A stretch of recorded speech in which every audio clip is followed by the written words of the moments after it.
आम शरीर में 3 प्रकार ग्रंथि रही।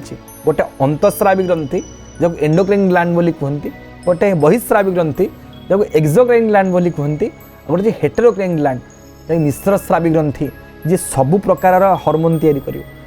आपण मैंने समस्ते जानते वर्तमान समय भारत होची मधुमेह रोगर राजधानी, डायबिटीज कैपिटल पृथ्वीर। जानिचंती डायबिटीज रोग हमार प्रमुख कारण होची इन्सुलिन नामक हार्मोन न झरिवा। और इन्सुलिन को सृष्टि कला वाला होची अग्नाशय, अर्थात वर्तमान समय जेते प्रकार रोग सृष्टि होची तार मूल आशय किए ना अग्नि। जदि आपण शरीर में समस्त अग्नि ठीक मात्रा सुनियंत्रित रहिबे, सुपरिचालित हेबे, आपण शरीर में कौन प्रकार रोग सृष्टि हो पारिबो नाही। डायबिटीज ब्लड प्रेशर मूल कारण होची आम शरीर में अति सूक्ष्म भाव में थिबा अग्निर नियंत्रण न हो पारिबा। अनियंत्रित भाव में आम शरीर में अग्निर निवास ही ये समस्त रोगर मूल आशय, समस्त रोगर मूल केन्द्र।